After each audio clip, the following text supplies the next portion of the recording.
Hello मेरे प्यारे साथियों। आज हम हमारे जिला दर्शन की नेक्स्ट क्लास करने वाले हैं। अगर आपने अभी तक उन क्लासों को नहीं देखा है तो कृपया उन क्लासों को भी ज़रूर देखें।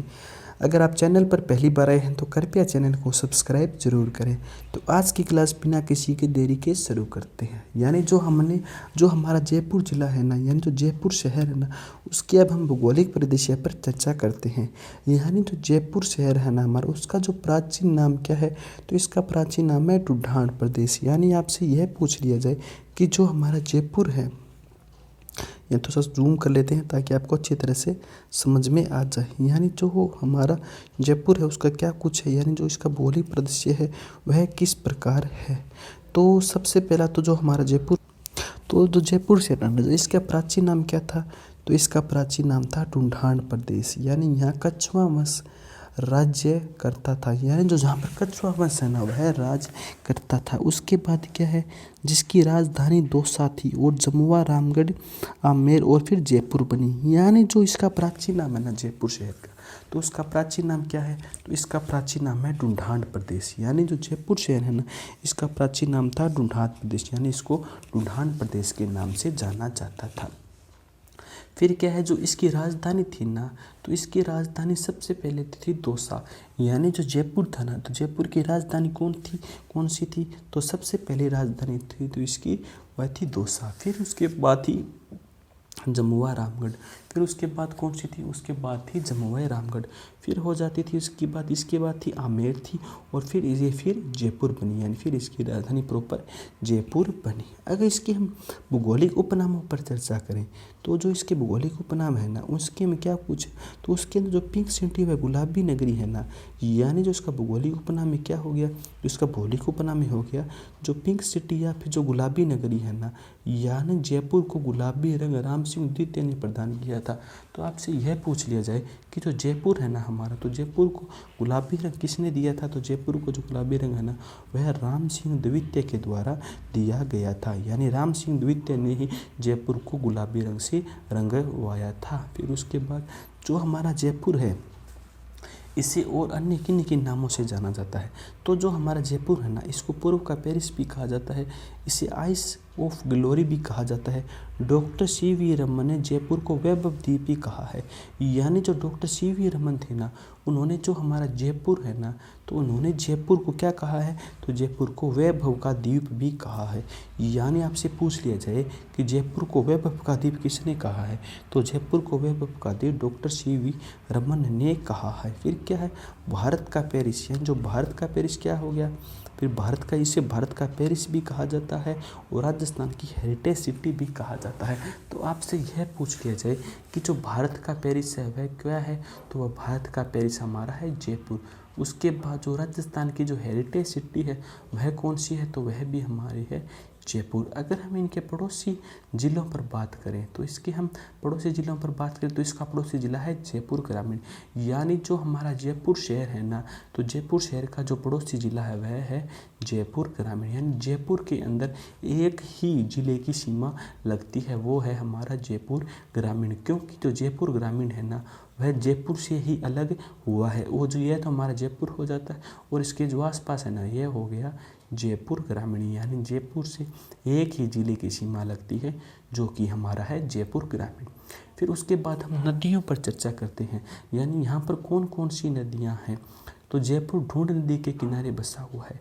तो आपसे पूछ लिया जाए कि जो जयपुर है, तो जयपुर कहाँ बसा हुआ है, तो जयपुर ढूंढ नदी के किनारे बसा हुआ है। उसके बाद क्या है, उसके बाद है कि जो वन्य जीव है यहाँ पर क्या कुछ है। यानी हमें वन्य जीव के बारे में भी पता होना चाहिए। तो वन्य जीव का क्या हो गया, तो यहाँ जैविक उद्यान है नाहरगढ़। यहाँ पर क्या है, तो वन्य जीव की दृष्टि से यहाँ जैविक उद्यान नाहरगढ़ है।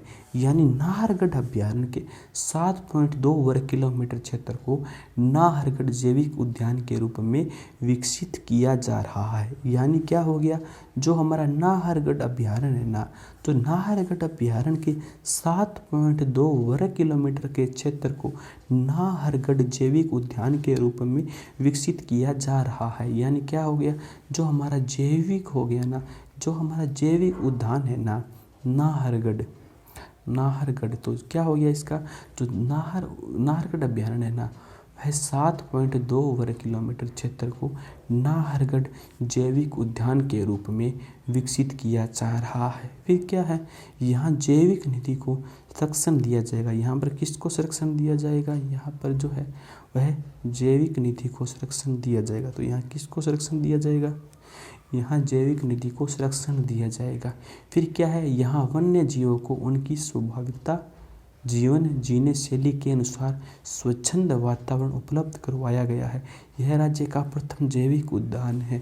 यानी क्या हो गया, यहाँ जो वन्य जीवों को उनकी स्वाभाविक जीवन शैली के अनुसार स्वच्छंद वातावरण उपलब्ध करवाया गया है और यह राज्य का प्रथम जैविक उद्यान भी है। तो आपसे पूछ लिया जाए कि जो हमारा जैविक उद्यान नाहरगढ़ है उस पर आप संक्षिप्त टिप्पणी दीजिए, तो आप उस पर क्या टिप्पणी दोगे। तो सबसे पहले तो आपको जैविक उद्यान है ना, उसके बारे में आपको पूरा कन्फर्म पता होना चाहिए कि यह कहाँ स्थित है और किस हिसाब से और किस प्रकार है। तो जो हमारा जो वन्य जीव है ना जैविक उद्यान, तो जैविक उद्यान नाहरगढ़ है ना, तो नाहरगढ़ अभ्यारण्य के 7.2 वर्ग किलोमीटर क्षेत्र को नाहरगढ़ जैविक उद्यान के रूप में विकसित किया जा रहा है। यानी जो नाहरगढ़ अभ्यारण्य हो गया, तो नाहरगढ़ अभ्यारण्य के 7.2 वर्ग किलोमीटर के क्षेत्र को नाहरगढ़ जैविक उद्यान के रूप में विकसित किया जा रहा है। फिर क्या हो जाएगा, यहाँ जैविक निधि को संरक्षण दिया जाएगा। तो यहाँ किसको संरक्षण दिया जाएगा, तो यहाँ पर जो जैविक निधि है ना उसको संरक्षण दिया जाएगा। फिर क्या है, यहाँ वन्य जीवों को उनकी स्वाभाविक जीवन शैली के अनुसार स्वच्छंद वातावरण उपलब्ध करवाया गया है। यानी यहाँ जो वन्य जीव है ना, तो वन्य जीवों को उनकी स्वाभाविक जीवन शैली के अनुसार स्वच्छंद वातावरण उपलब्ध करवाया गया है। फिर क्या है, यह राज्य का प्रथम जैविक उद्यान है। तो यह राज्य का क्या है, यह राज्य का प्रथम जैविक उद्यान है। तो वन्य जीव क्या हो गया, यानी इसका जो जैविक उद्यान नाहरगढ़ है। फिर अगर हम इसकी पशु संपदा की बात करें, अगर हम जयपुर शहर के अंदर पशु संपदा पर चर्चा करें ना, तो जयपुर में डेयरी संयंत्र स्थापित किया गया है। यानी जयपुर के अंदर क्या स्थापित किया गया पशु संपदा के लिए, तो जयपुर के अंदर एक डेयरी संपदा को स्थापित किया गया है। तो जिसके अधीन दौसा हो गया, कोटपुतली हो गया, गंगापुर सिटी हो गया, मालपुरा में जो अवशीतन केंद्र स्थापित किए गए हैं। यानी जयपुर में डेयरी संयंत्र स्थापित किया गया है, जिसके तहत दौसा, कोटपुतली और गंगापुर सिटी तथा मालपुरा में अवशीतन केंद्र स्थापित किए गए हैं। यानी जयपुर की सरस डेयरी प्रसिद्ध है। तो सरस डेयरी कहाँ की है, तो सरस डेयरी जयपुर की है। तो आपसे यह पूछ लिया जाए साथ साथ में कि सरस डेयरी कहाँ की है, तो सरस डेयरी जयपुर की। और कहाँ की डेयरी राजस्थान में प्रसिद्ध है, तो राजस्थान के अंदर जयपुर की डेयरी सरस प्रसिद्ध है। फिर क्या है, जयपुर जिला राज्य में दूध उत्पादन में प्रथम स्थान है। तो आपसे यह पूछ लिया जाए कि दूध उत्पादन की दृष्टि से राजस्थान के अंदर कौन सा जिला है प्रथम स्थान पर है, तो उसका आंसर आ जाएगा हमारा जयपुर जिला। तो जयपुर जिले के अंदर सबसे ज़्यादा दूध का उत्पादन होता है। फिर हम आगे चलते हैं, आगे हमारा क्या है, हस्तशिल्प। तो इसका भी हमें अच्छी तरह से पता होना चाहिए जो यहाँ पर कौन कौन सी कलाकारियाँ होती है। तो हस्तशिल्प के अंदर क्या होगा, यहाँ पर ब्लू पोट्री यहाँ की प्रसिद्ध है। फिर यहाँ पर है संगमरमर की मूर्तियाँ मिलती हैं, यानी खजानों वालों का रास्ता इसके लिए प्रसिद्ध है। यानी यहाँ पर जो संगमरमर की मूर्तियाँ हैं ना, वह यहाँ पर मिलती है। उनमें के अंदर जो एक मूर्ति है खजानों वालों का रास्ता, इसके लिए प्रसिद्ध है। उसके बाद यहाँ पर लाख के खिलौने भी मिलते हैं, चंदन की लकड़ी के खिलौने भी आपको मिलते हैं। फिर क्या हो गया, मोजड़ी, यानी सलमा सितारों से जड़ी हुई जूतियाँ। मोजड़ी किसे कहते हैं, मोजड़ी कहते हैं जूतियों को। उसके बाद क्या हो गई, उसके बाद आ गई चूड़ियाँ, उसके बाद आ गए बिछुए, उसके बाद आ गए पीतल का मुरादाबादी सामान। उसके बाद क्या आ गया, पीतल का मुरादाबादी सामान। फिर क्या आ गया, फिर आ गए इसके अंदर जूतियाँ। फिर आ गए इसके अंदर बंधेज के कार्य, जैसे टाई एंड डाई वर्क। तो इसके बंधेज के अंदर कौन कौन से कार्य हो गए, टाई एंड डाई वर्क। फिर क्या हो गया हमारा, लहरिया हो गया। फिर क्या हो गया हमारा, पोमचा हो गया। यह पीले रंग का वस्त्र होता है जो बच्चे के जन्म के अवसर पर ननिहाल पक्ष से बच्चे की माँ के लिए भेजा जाता है। यानी यह जो पीले रंग का वस्त्र होता है ना, जो बच्चे के जन्म के अवसर पर ननिहाल पक्ष से बच्चे की माँ को भेजा जाता है। उसके बाद क्या हो गया, उसके बाद सांगानेर और बगरू की छपाई का कार्य, पावरजाई, हीरे जवाहरात और मीनाकारी आदि है। यानी क्या हो गया, सांगानेर और बगरू की छपाई का कार्य, पावरजाई, हीरे जवाहरात और मीनाकारी आदि है। उसके बाद क्या है, उसके बाद हाथी दांत के काम के लिए भी जयपुर प्रसिद्ध है। तो जयपुर किसके लिए प्रसिद्ध है, जयपुर हाथी दांत के कार्य के लिए भी जयपुर प्रसिद्ध है। फिर क्या है, जयपुर में केंद्रीय गलीचा बुनाई प्रशिक्षण केंद्र स्थापित किया गया है। यानी जयपुर में केंद्रीय गलीचा बुनाई प्रशिक्षण केंद्र स्थापित किया गया है। उसके बाद हम नेक्स्ट यानी आगे चलते हैं। आगे हम चलते हैं ब्लू पॉटरी पर। यानी जो ब्लू पॉटरी है वह क्या है, तो उसका भी हमें पता होना चाहिए। जो ब्लू पॉटरी है ना, यह कला पर्शिया से, ईरान से लाहौर लाया था। यानी जो यह कला है ना, ब्लू पॉटरी की कला, इसको अकबर यह कला पर्शिया से, ईरान और ईरान से लाहौर लाया था। फिर लाहौर में ब्लू पॉटरी लाने का श्रेय आमेर के मान सिंह प्रथम को दिया जाता है। यानी जो लाहौर से जो ब्लू पॉटरी लाने का श्रेय है किसे दिया जाता है, तो आमेर के मान सिंह प्रथम को दिया जाता है।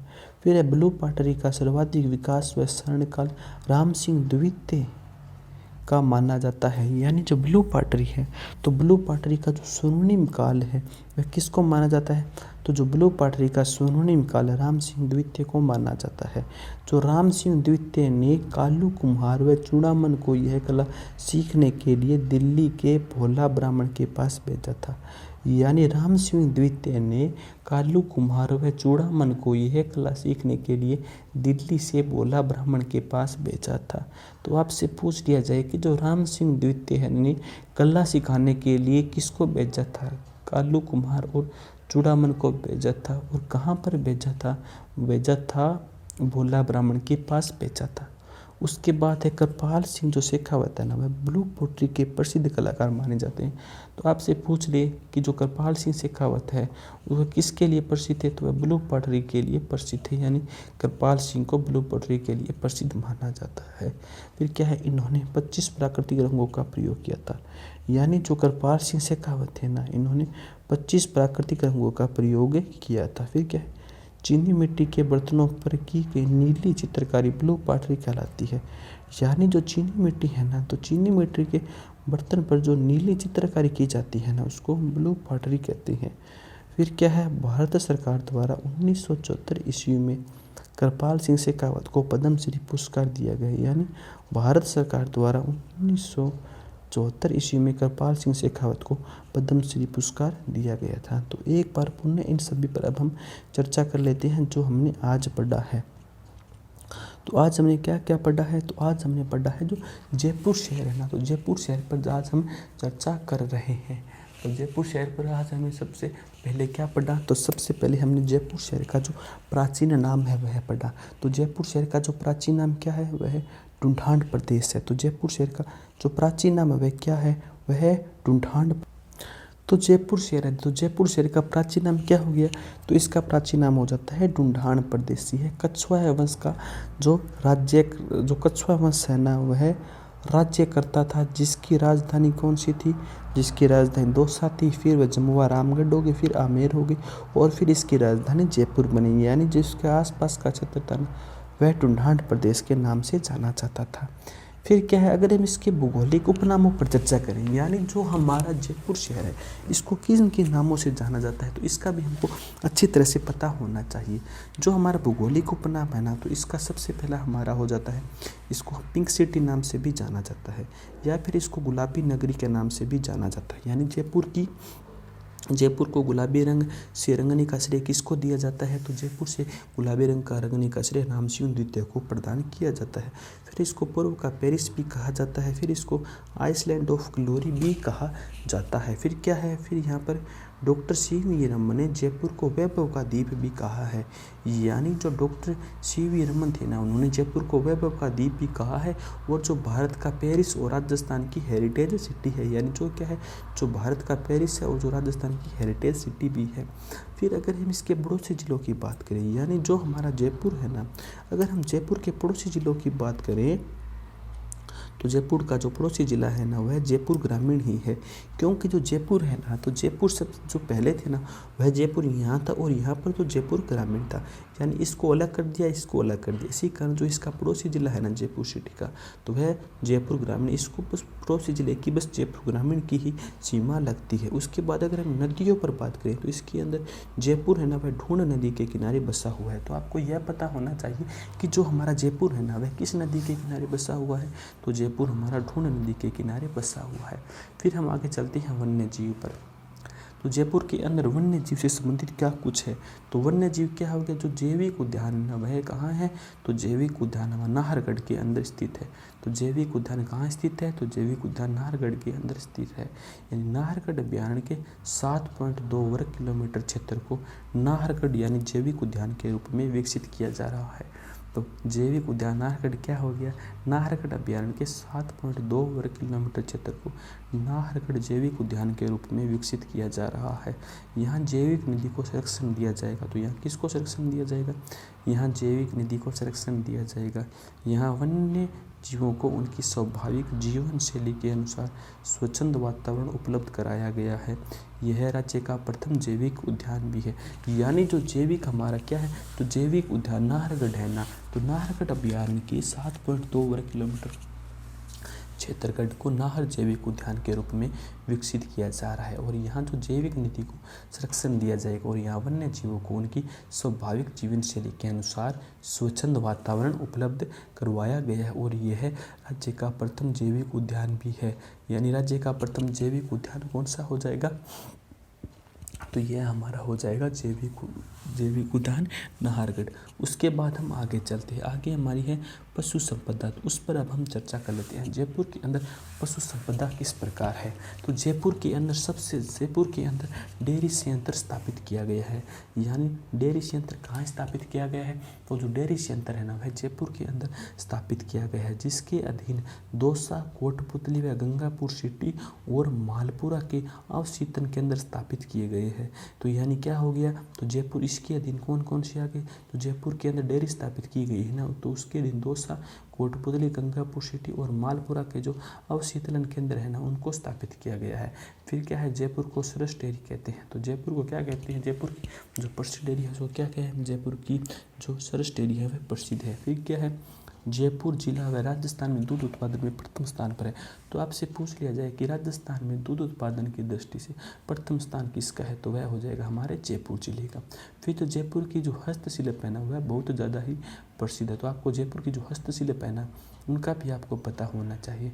जो ब्लू पोट्री है ना वह संगमरमर की मूर्तियाँ, एक तो होगी ब्लू पोट्री होगी, एक संगमरमर की मूर्तियाँ, यानी खजानों वालों का रास्ता इनके लिए प्रसिद्ध है। फिर यहाँ पर जो है लाख के खिलौने हो गए, चंदन की लकड़ी के खिलौने हो गए, मोजड़ी हो गई, मोजड़ी इन जूतियों को कहते हैं।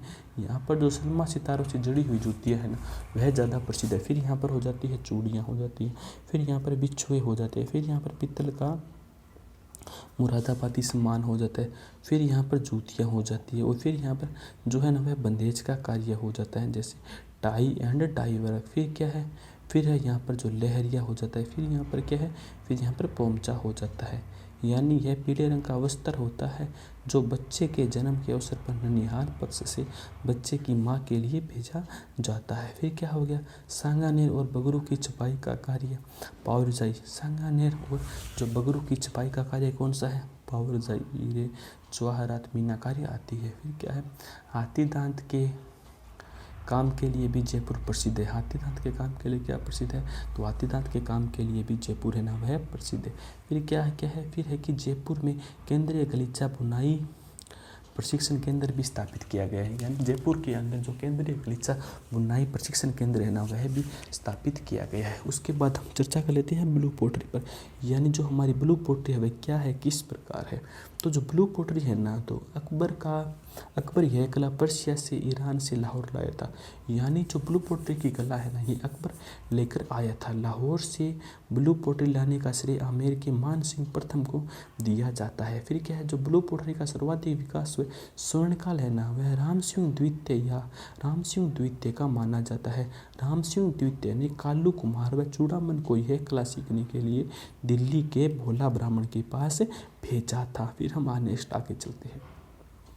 आगे हमारा है जो कृपाल सिंह शेखावत है ना, तो कृपाल सिंह शेखावत ने ब्लू पोटरी के प्रसिद्ध कलाकार माने जाते हैं। तो ब्लू पोटरी के प्रसिद्ध कलाकार कौन से हैं? तो ब्लू पोटरी के प्रसिद्ध कलाकार है कृपाल सिंह शेखावत है। इन्होंने 25 प्राकृतिक रंगों का प्रयोग किया था। फिर क्या, चीनी मिट्टी के बर्तन पर की गई नीली चित्रकारी को ब्लू पोटरी कहते हैं। यानी जो चीनी मिट्टी होती है ना, उसके बर्तनों पर जो नीली चित्रकारी की जाती है ना, उसको ब्लू पोटरी कहते हैं। और भारत सरकार द्वारा 1974 ईस्वी के अंदर कृपाल सिंह शेखावत को पद्मश्री पुरस्कार दिया गया था। यानी जो भारत सरकार द्वारा 1974 के अंदर जो है ना कृपाल सिंह शेखावत को पद्मश्री पुरस्कार दिया गया था। तो आज की क्लास हमारी यहीं पर समाप्त होती है। जय हिंद, जय भारत।